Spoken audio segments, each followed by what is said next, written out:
आराध्य देव के विशिष्ट भाव की प्राप्ति गुरुदेव के वचनों से होती है। गुरु के वचनों में प्रेम और विश्वास होना आराध्य देव में विशिष्ट भाव पैदा करता है।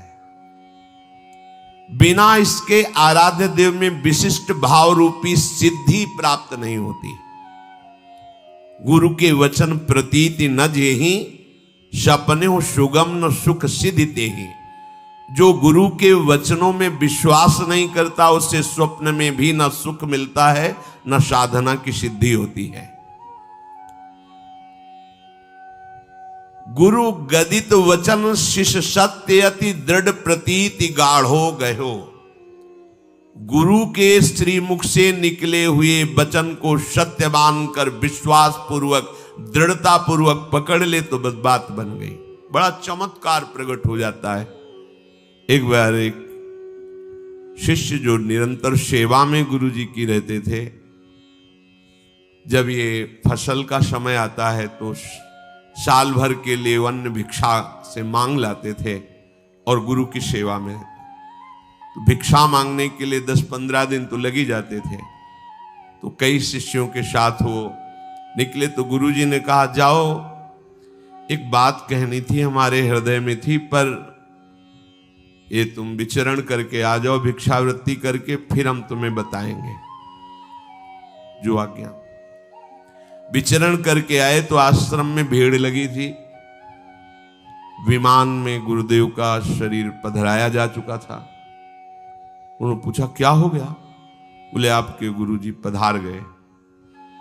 ऐसा नहीं हो सकता। गुरुदेव ने कहा था कि तुम लौट के आओगे तो तुम्हें हम एक बात अपने हृदय की बताएंगे। ऐसा कैसे हो सकता है? वो कहो तो पधार गए, विमान पे विराजमान गए, प्रणाम किया और कहा, गुरुदेव आपने कहा था कि आप भिक्षा करके विचरण करके वापस आओगे तो एक बात बताएंगे। तो सरकार आ गए हैं, बात बताओ। चेतना जागृत हुई और विमान से उठकर बैठ गए और कहा, बेटा हम यही कहना चाहते थे कि जैसी तुम्हारी अपार श्रद्धा और विश्वास हमारे ऊपर है, ऐसे ही सब संतों पर करो। सब संतों की सेवा हमारा ही स्वरूप मानकर करो। सब संतों के सामने नमन हो, सब संतों पर विश्वास रखो, ये भगवान का स्वरूप है। तो कहा, गुरुदेव इसके लिए प्रमाण के लिए आपको कुछ दिन रुकना पड़ेगा। अब हम 1 वर्ष आप जैसी ही संतों की सेवा करेंगे और फिर आप जब कह दोगे कि हाँ ठीक है, फिर आप जैसी इच्छा हो आपको, आप हमें अपने समीप रखो या आप प्रियालाल के समीप जाओ, आप परम स्वतंत्र हैं, पर 1 वर्ष आपको रुकना पड़ेगा इस उपदेश को प्रमाणित करने के। 1 वर्ष और गुरु जी रुके, 1 वर्ष बाद फिर पधारे। ये चमत्कार निष्ठा में प्रकट होता है, गुरु वचन पर प्रतीति। यदि हमारे हृदय में थोड़ा भी गुरु वचनों पर संशय रहेगा तो हमारा भाव प्रभु तक नहीं पहुंच पाएगा। इसीलिए किसी की उपासना में दिव्यता नहीं झलक पाती, क्योंकि गुरु के वचनों में मनमानी वचन मिलाए जाते हैं। जैसा बोला वैसा, तो कहते हमारी सामर्थ्य नहीं, तो गुरु अल्पज्ञ है क्या, अज्ञानी है क्या? वो ऐसा आदेश कर ही नहीं सकते जो आप नहीं कर सकते। और अगर वो आदेश कर दिए, आपकी निष्ठा है, तो आप में वो सामर्थ्य जागृत हो जाएगी। आप करके तो देखो, आप उस पर चल के तो देखो।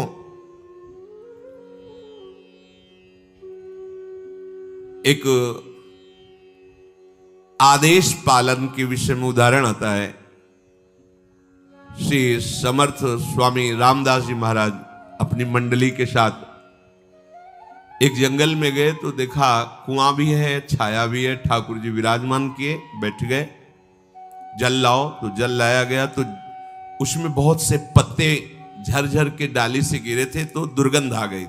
होगा इतना सुंदर जल जंगल में है, अगर ये दोष रहित हो जाए तो बहुत से प्राणियों के पीने योग्य हो जाएगा। अच्छा, 20 शिष्य थे। एक बड़ी सी डाल आ रही थी, दूर पेड़ था, डाल आ रही थी ऐसे, और वो ऊपर से पत्ते पुष्प आदि झड़झड़ के कुएं में गिर रहे थे। तो हमें वृक्ष को हानि नहीं पहुंचानी, केवल कुएं के ऊपर जो डाल आई उतनी काटनी है। तो कुल्हाड़ आदि साथ रहती थी, क्योंकि ठाकुर जी थे तो रसोई अमनिया करने के लिए जैसे लकड़ी मिली तो उसको अपने रसोई के हिसाब से अमनिया करते थे। तो बोले इसमें चढ़ जाओ और उतनी ही डाल काटो जितनी कुएं पे आ रही। तो उधर से अगर पेड़ की तरफ से काटेंगे तो बहुत लंबी डाल थी और आदेश सरकार का केवल इतना ही था, उतना ही काटना। इसका मतलब जिधर पत्ते हैं उधर बैठकर उतना ही काटना है। तो वहां वकील महाराज जी जो काटेगा तो मर ही जाएगा, कुएं में जाएगा। बोले इससे हमें कोई मतलब नहीं। अंबादास जी नाम के एक संत शिष्य थे, उनका भगवान की सेवा हमारे हृदय में उत्साह हो रहा है करने का। सब शिष्य बैठे हैं, वो उठे, पेड़ में चढ़े, डाल में धीरे धीरे ऐसे करके आए, इधर आए, कुएं के ऊपर वो जो डाल का स्वरूप था उधर पकड़ करके बैठे और काटे। जे भी काटे तो डाल से ही अंदर कुएं में गए। अब हाहाकार मच गया शिष्यों की, प्रभु वो तो डाल कटना था। ऐसे बड़े निरपेक्ष दिखाई दे, ये क्या लीला है, तुम मर जाएंगे। अब वो जब डाल कुएं में गिरी तो प्राण बचने की संभावना नहीं, क्योंकि ऊपर से डाल, नीचे जल, जल में जाके तो डूबना ही होगा। सब शिष्य शांत बैठे रहे।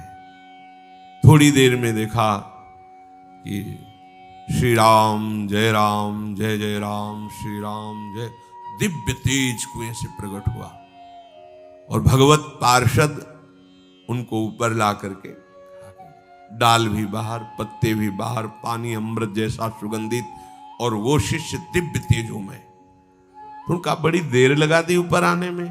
बोले प्रभु जब नीचे गया तो प्रभु के पार्षद ले गए साकेत धाम और सिया राम जी के चरणों का स्पर्श प्राप्त हुआ, प्रणाम किया, उन्होंने प्रसाद दिया और हमें फिर कहा जाओ अपने गुरु सेवा में लगो। तो प्रभु अब सब शिष्य हाथ मल रहे कि जिनके लिए हम बाबा जी बने वो तो समर्पण। बड़ी से बड़ी कठोर आज्ञा में भी बड़ा रहस्य छुपा हुआ है, बस कोई मान ले तो।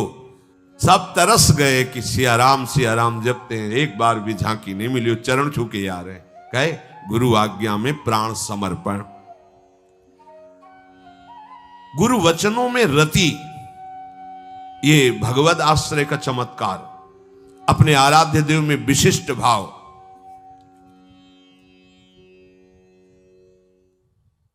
जिसने भगवान नाम को और भगवत आश्रय को स्वीकार कर लिया उसे कभी कहीं भी कोई डिगा नहीं, और उसके सामने छल कपट नहीं चल पाएगा। एक श्री मथुरा दास जी नाम के महापुरुष हुए हैं, तो बस कहे तिजारे मांझ भक्ति रस रास करिए एक बात ताको प्रगट सुनाइए। आयो बेशधारी को करे सालिग्राम सेवा, डोलत सिंहासन पे आन भीर छाइए। स्वामी के जो शिष्य भयो तिनहु के भाव देखी, वाही को प्रभाव आए कहो ही भाइये। नेक आप चलो उरीति को बिलो किए जू, बड़े सर्वज्ञ कही दुखे नहीं जाइए। मथुरा दास जी तिजारी ग्राम में निवास करते थे। वैसे संतों का जो ग्राम में निवास होता है वो जगत मंगल की भावना से होता है। किसी भी गांव में जहां जो संत वास्तविक भगवत प्रेमी रहते हैं वहां से भिक्षा लेकर उनको निष्पाप करते हैं, शिक्षा देकर के भगवत प्राप्ति कराते हैं, क्योंकि उनके श्रीमुख से नाम कीर्तन भगवत चर्चा होती ही रहती है। नंद नंदन की अनन्य उपासना करते थे। ये राजस्थान में ग्राम है तिजारे में, वहां वो रहते थे। जो भी समीप आता वो कुछ ही दिनों में ऐसा भक्ति रंग में रंग जाता, कुछ प्रभु के नाम में प्रीति हो जाती, समस्त असद आचरण छोड़ देता। बहुत से शिष्य हो गए, बहुत से अनुयायी हो गए, पर जो वास्तविक भजन नहीं करते हैं, भेष धारण करके संत का ठग वृत्ति रखते हैं, उनका अलग प्रभाव होता है, वो ज्यादा दिन चलता नहीं है। हम कहते हैं नाम घोष से क्या नहीं हो जाएगा, नाटक करने की क्या जरूरत। अरे हम प्रभु के बहुत बड़े प्रिय दास हैं, जो कुछ चाहिए प्रभु अपने आप देंगे। काहे किसी के आगे नाटक करे, छल फैला। किसके आगे? जो बेचारे हैं, ये सब मारे हुए हैं कर्मों के, भोग वासना से जल रहे हैं, और तुम भगवत पार्षद हो करके बात बनी नहीं। तो एक उसी नगर में उनका प्रभाव सुनकर भेषधारी, जो बहुत बड़े तांत्रिक थे, मारण आदि का प्रयोग करने में बड़े सफल थे, पर भेष साधु का रखे हुए थे, अपना प्रभाव दिखाने के लिए वहां उस गांव में पहुंचे।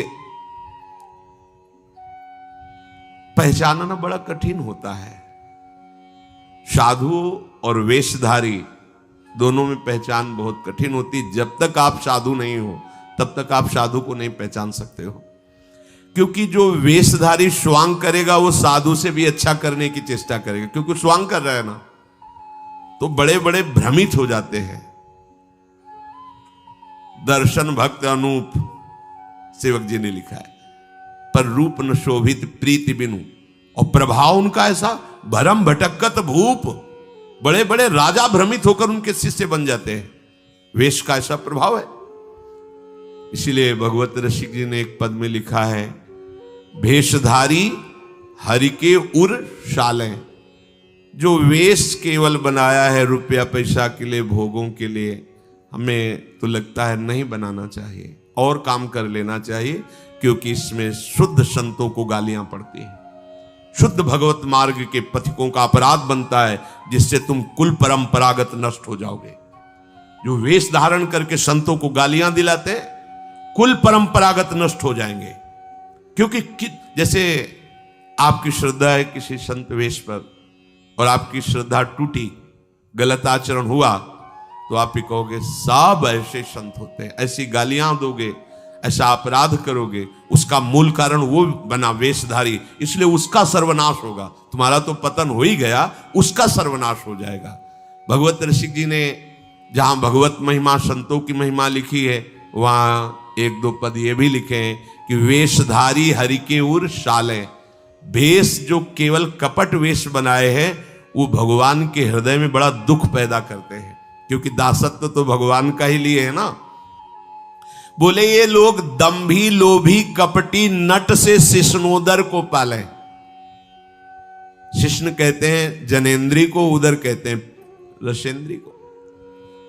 उदर का संबंध रसेंद्री से, मतलब रसेंद्री के स्वाद से पेट भरते हैं, और जनेन्द्री भोग के लिए लालायित रहते हैं, पर ये भेष धरे होते हैं भगवान के दासत्व का, साधुता का। बोले गुरु बने घर घर में डोले, नाम धनी का बेचें, परमारथ सपने नहीं जाने, पैसा नहीं को खींचे। कंठी जेबे में रहती है, घर घर में जाकर के कंठी बांधना, रुपए लेना, फसाओ फसाना। परमार्थ खुद नहीं पता, स्वप्न में नहीं जानते कि परमार्थ किसे कहते हैं, परमार्थ का ककारा नहीं आता, और लाखों कंठिया बांध के अगर एक एक देगा तो 1 लाख तो हो ही गए ना, बढ़िया है। हमने तो आज तक ऐसे साधु कभी एक नहीं देखे जो साधु रहे हैं। खुद और दे ऐसे देखा है, ऐसे करते नहीं। पैसे देने वाले का आदर कभी साधु के यहां नहीं होता।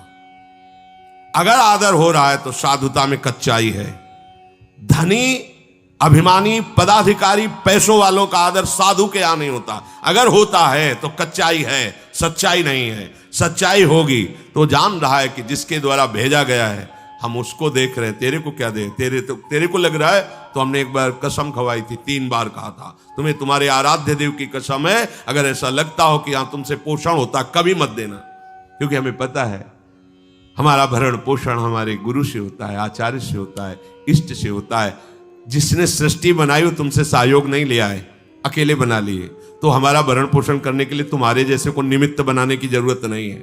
वो तो तुम्हारे सौभाग्य उदय करने इसलिए निमित्त बना दिया, नहीं वो ऐसे भी जो स्वर्ण का पहाड़ है 4 लाख योजन का, कितने सुनार लगे उसको बनाने में है?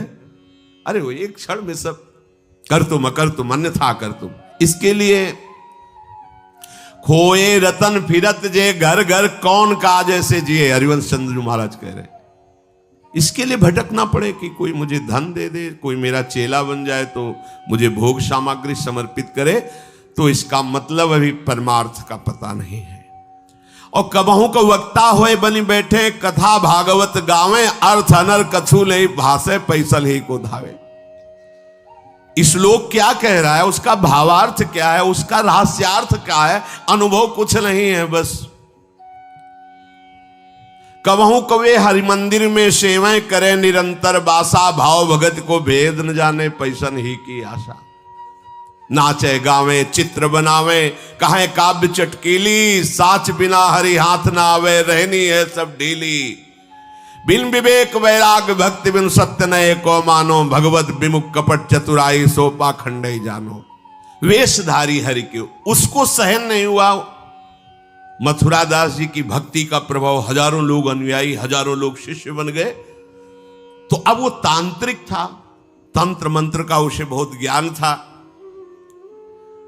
श्री मथुरा दास जी जिस नगर में रहते थे वहां वो जाकर अपना नाटक शुरू किया।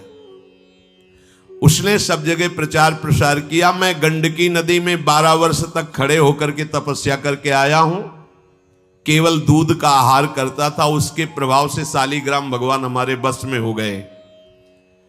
और आप सबको मैं दिखा सकता हूं कि शालिग्राम मेरे वश में है। देख लीजिए, सिंहासन लाता, बाहर रखता, हजारों की भीड़, ऐसे ऐसे करता तो वो ऐसे शालिग्राम उठते और नाचते हुए ऐसे ऐसे ऐसे, फिर रख जाते, फिर ऐसे ऐसे ऐसे ऐसे। अब तो सबको आश्चर्य हो रहा, जैसे चुटकी बजा रहा है वैसे शालिग्राम की बटिया ऐसे ऐसे ऐसे।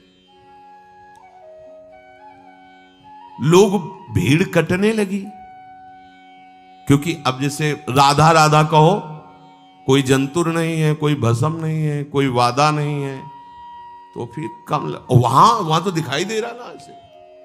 देखो ये सब तो लगता है ना कि हाँ। अब हमसे पूछो कि हमारे मन में क्या चल रहा है, हमें नहीं पता है। हमें ये देखना कि हमारे प्रियाजू के मन में क्या चल रहा है। मन मन की रुचि जानिने, मुझे अपनी लाडली की मन की जान के उनकी परिचर्या में रहना है कि तुम्हारे मन की जान के तुम्हारी परिचर्या में रहना है। हाँ, तुम यदि मन से ऊपर उठना चाहते तो हमारी बात मान लो, मन को अधीन करके, और मन के अधीश्वर भगवान में तुम्हारा प्रेम हो जाए, तुम्हारा जीवन कृतार्थ हो जाए। अब वहां नाम नंद नंदन का भजन पद्धति, तो जो कमजोर लोग थे उन्होंने कहा कि आज तक कोई चमत्कार तो दिखाया नहीं मथुरा दास जी ने। देखो ये हैं संत, 12 वर्ष से दूध पी के गंडकी नदी, 12 मिनट भी नहीं खड़ा होगा कभी। अब भेंट जो जितनी चढ़ाएगा उतने उसके दुख नष्ट होंगे। अरे भैया वहां तो रुपया सब समेटता, फिर दूसरे मोहल्ले में, पूरे गांव में अब तो जय जयकार, शालिग्राम भगवान को नचा। कोई सेवा की सामग्री लेने गए थे मथुरा दास जी की श्रीअंग सेवा में जो रहते थे संत जन, उन्होंने देखा, वो आए, बोले महाराज एक बड़ा चमत्कारी महात्मा आया, वो कह रहा 12 वर्ष से हम दूध पीकर गंडकी नदी में, वो ऐसे ऐसे करता तो साल। तो बोले भैया भक्त तो हो ही नहीं सकता, भक्त भला भगवान को अपना प्रदर्शन क्यों बनाएगा और उसके बदले में भेंट लेकर के, ये तो नाटक है भैया। वो देखे भी नहीं थे, बोले ये तो नाटक है, कोई संत ऐसा नहीं कर सकता, कोई भक्त ऐसा, कोई संप्रदायाचार्य से दीक्षित वैष्णव मार्ग में चलने वाला, ये तो अपराध है। तो उनका महाराज जी तो हजारों लोग वहां प्रभावित हो रहे, अच्छा है भगवान उस रूप में।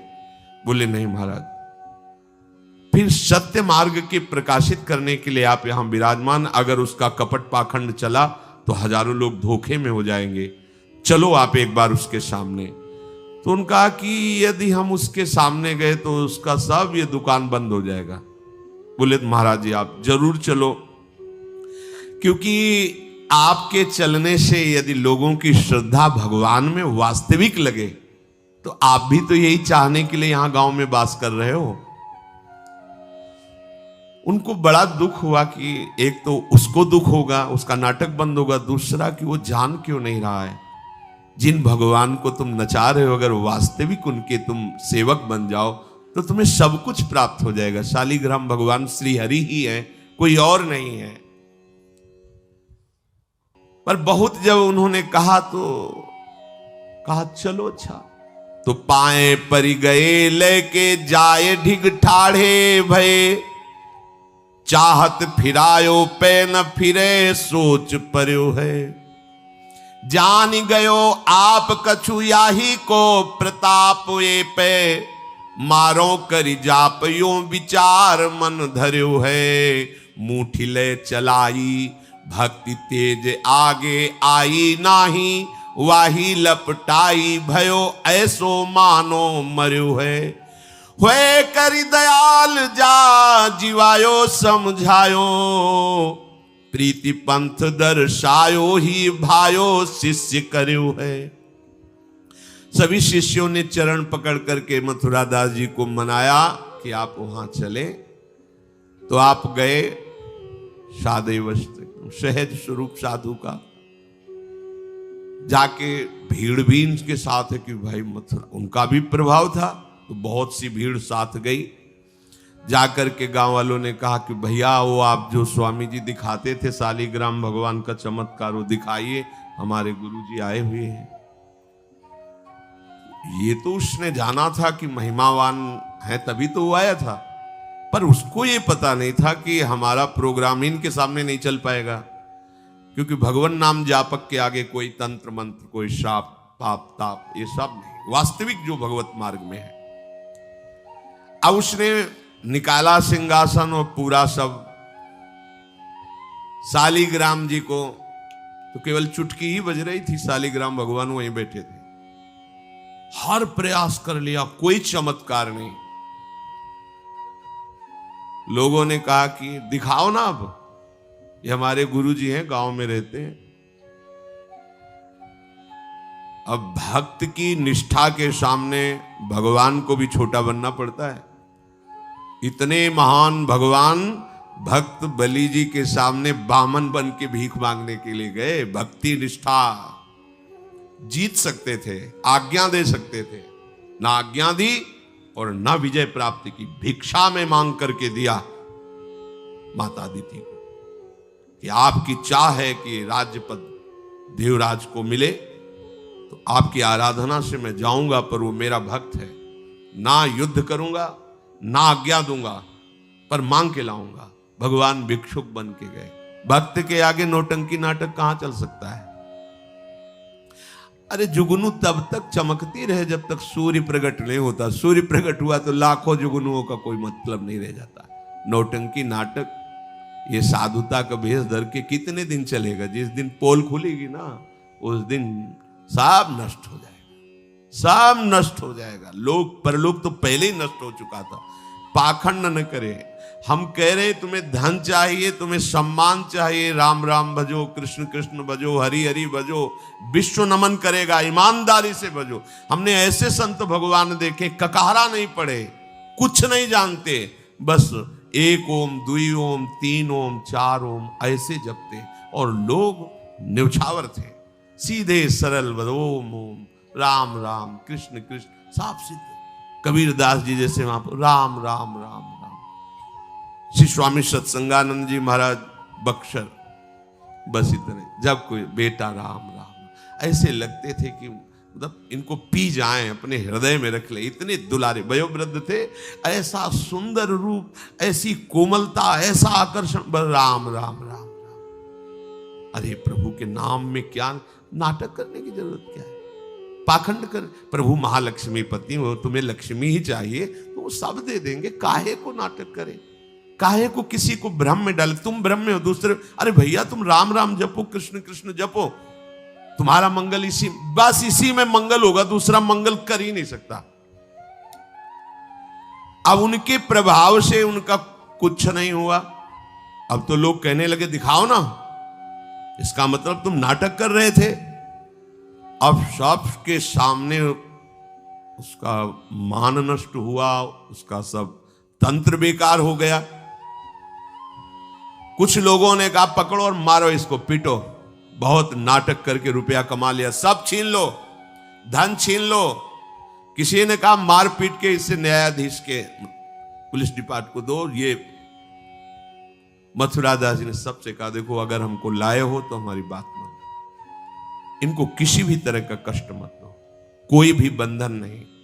और उनसे कहा भैया आप जिसका नाटक कर रहे हो ना, अगर सत्यता से इसे मान लो तो जिन लोगों ने रुपए चढ़ाए ये बहुत थोड़े हैं, वो तुम्हें निहाल कर देगा। सत्यता से भजन करो, ये काहे को नाटक करते हो। इतना कह के वो चले गए, पर उसको समझ में नहीं आया। उसने कहा अच्छा तुम अपनी दिखा दी, अब मेरी देखना। सबके बीच में कहा तुमने अपनी दिखा दी, अब मेरी। मूर्ख को समझ में नहीं आता। उसने कहा ठीक है तुमने दिखा दिया, अब कल सुबह तक तुम देखना कि मैं तुम्हारा क्या करता हूं, क्योंकि उसे मारण का प्रयोग आता था। अब ये क्रोध उत्पन्न हो जाए तो राक्षस बना देता है, और क्रोध उत्पन्न होता है कामना से, और उसकी कामना सब नष्ट हो गई ना, सब किया कराया सब माटी हो गया, क्योंकि लाखों लोग प्रभावित हो रहे थे। अब वो क्रोध के वशीभूत होकर तामसी जप करने लगा। तामसी जप होता है विनाशकारी। अपवित्र सिद्धियां उसके पास थी। पवित्र सिद्धियां भी होती है जो दूसरों का मंगल करती हैं, अपवित्र सिद्धियां होती हैं जो दूसरों का नाश करती हैं। उसने मारण विद्या का अनुष्ठान किया, जिसे देहाती भाषा में मूठ कहते हैं। आज मैं इस अभिचार से उस महात्मा का सर्वनाश कर दूंगा। भूल भूल भारी भूल। जो साधु की मीच तक है वो उसी मीच से मरता है, ये तो समझ में ही नहीं आया।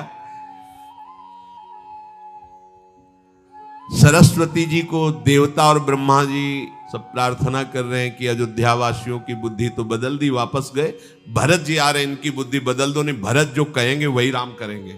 तो दिमाग पलट गया है भरत की बुद्धि।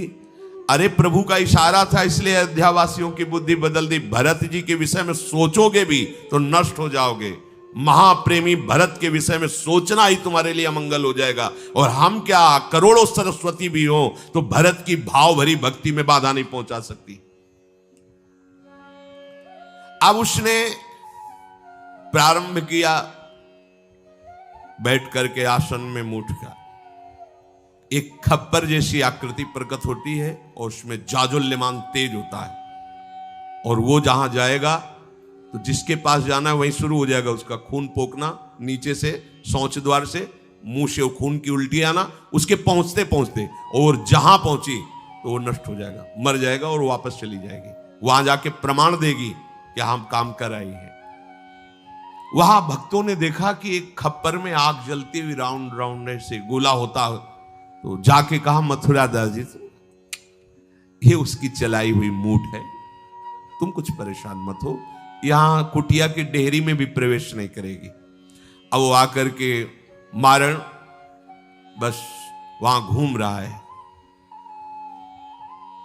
मथुरा दास जी निकल के आए, हाथ जोड़ा, क्योंकि सब मंत्र सब सिद्धियां भगवान की, तो ना चाहे पवित्र हो या अपवित्र हो, तो उनका तुम सर्वज्ञ भगवान की ही शक्ति से संपन्न हो। तुम जानती हो कि हमारा कोई अपराध है क्या? अगर अपराध है तो हम बाहर निकल के आते हैं, आप हमें नष्ट कर दो। यदि अपराध नहीं है तो जिसके द्वारा किया गया उसको दंड दो। तुरंत मूठ वापस हुई, कोई मंत्र मंत्र नहीं पड़ा, तुरंत वो मारण वापस हुआ। उधर शुरू हो गया उसका खून, नीचे से ऊपर से, जैसा इनके जैसे काशी नरेश को जब पौंड्रक राजा के साथ भगवान ने उद्धार किया तो उसके लड़के का नाम था सुदक्षिण। वो पंडितों से विला बोला ऐसा मारण प्रयोग कर सकते हो कि द्वारिका को मैं द्वारिकाधीश नष्ट कर दे। मंत्र में ताकत होती, पर उनको ये पता नहीं था जिससे मंत्र प्रकट हुए भला उन पर कैसे प्रभाव चले। उन्होंने कहा हाँ, तो उनका भारी दक्षिणा देंगे। तो काशी में अनुष्ठान शुरू हो गया और प्रकट हुई कृत्या। ऐसा नहीं, मंत्रों में ताकत होती है। पर भगवान शिव ने प्रकट होकर कहा था कि जो ब्राह्मण भक्त नहीं है, जो ऋषि भक्त नहीं, उसी पर ये मारण का प्रयोग काम करेगा, अन्यथा नहीं। तो भगवान का नाम ही है नमो ब्रह्मणे देवाय गो ब्राह्मण हिताय च। अब मारण कृत्यारूप रखकर द्वारिका को जलाने के लिए गई। द्वारिकावासी भागे, भगवान से कहा, भगवान ने सुदर्शन जी को आज्ञा किया करो हिसाब। भगाते हुए कृत्या को ले गई तो कृत्या ने पहले उन ब्राह्मणों को मारा, सुदक्षिण को मारा, फिर सुदर्शन ने कृत्या को नष्ट किया और पूरी काशी में आग लगा दी। ये भागवत में वर्णन है। भगवत भक्त या प्रभु के ऊपर कोई मारण चलेगा क्या? वो मारण उसी बाबा जी के पास जो नौटंकी कर रहे थे शालिग्राम के नचा, अब तो त्राहिमाम मच गया। और वो संत भगवान गए, क्योंकि पता था कि बचेगा नहीं, मंत्र का प्रयोग है। गए और भगवान नाम उच्चारण किया, कृष्ण कृष्ण कृष्ण। नंद नंदन के उपासक थे और मूठ से कहा शांत हो जाओ। भक्त की आज्ञा का पालन हर मंत्र करेगा, क्योंकि मंत्राधिष्ठात्र भगवान का दास है। शांत हो गई मूठ और उनसे कहा, भैया देखा, तुम्हारा ही मंत्र तुम्हारे को अभी मार देता, अब सुधर जाओ। मतलब मृत्यु दशा को प्राप्त हो गए थे। संतों के हृदय में बदला लेने की कहीं कोई वृत्ति नहीं होती। संत कभी नाराज होते हैं तो उसमें मूल देख लेना आप विचार करके। आप जब अपना अमंगल करना अपना, तब वो आपसे नाराज होंगे।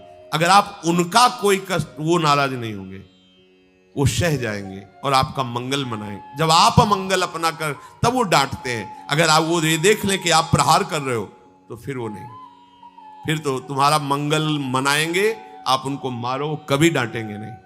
बड़ा कोमल चित्त संतों का होता है। संतों के हृदय को केवल संत ही जान सकते हैं। अगर एक संत भगवान जा रहे थे गंगा के किनारे, तो किसी के कपड़ा फैले थे, धोबी ने दो को फैलाया था। वो तो अपने मस्ती में थे, पैर पड़ा तो वही डंडा लेके दौड़ा जो जिससे कपड़ा छाटता था।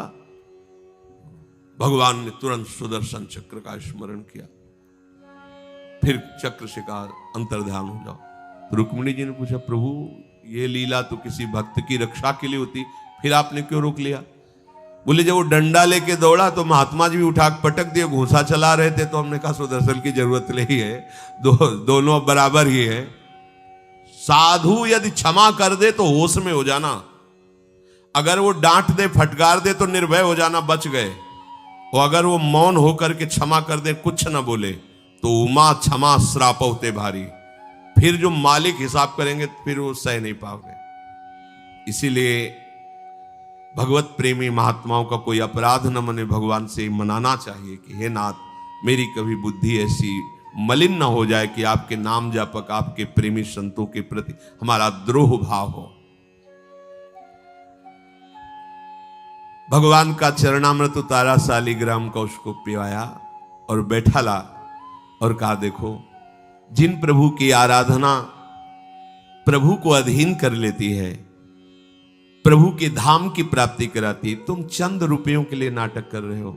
आज से ऐसा वो चरणों में गिरा, कहा महाराज वास्तविक न मैं कभी 12 वर्ष गंडकी नदी में खड़ा हुआ हूं, न कभी दूध पिया हूं। मुझे पैसा कमाने का रास्ता अच्छा समझ में आया, इसलिए आज से मैं वास्तविक आपके चरणों का शिष्य बन करके भजन करूंगा, और हमारे द्वारा जो भी गलती हुई आप उसे क्षमा कीजिए।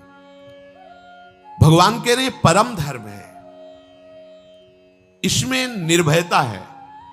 अगर आप भगवद आश्रित हो तो किसी कवच की, किसी तंत्र मंत्र की कोई आवश्यकता नहीं।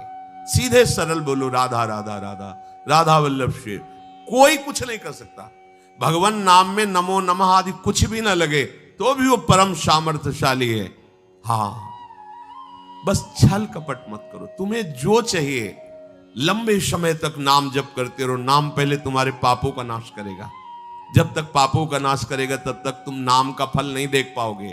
और जिस दिन वो तुम्हारे अनंत जन्मों के पापों का नाश कर पाया, फिर तुम खुद दूसरों से कहोगे नाम जपो, इसी में मंगल है। खुद कहोगे, कहीं भटकने की जरूरत नहीं। परम सत्य परम सत्य परम सत्य, केवल भगवान नाम ही आपके दुख को दूर कर सकता है। कोई जंतुर मंतुर भसम राख घोड़े की नाल या कुछ भी दो नौटंकी नाटक करके विश्व ब्रह्मांड में देख लो, 2-2.5 किलो तेल से क्या होगा?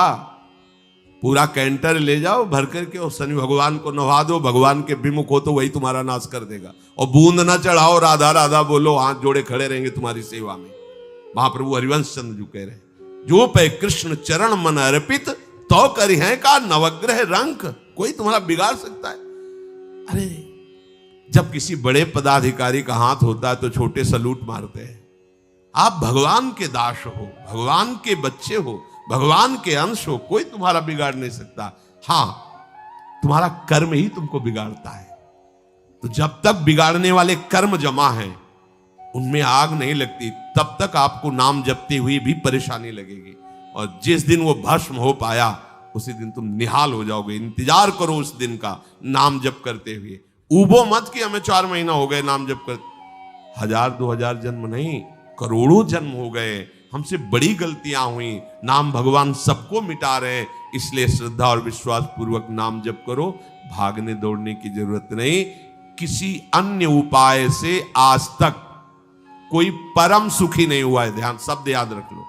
परम सुखी होने का एकमात्र उपाय है प्रभु का आश्रय और उनका नाम जप निरंतर। श्री राधा वल्लभ लाल की।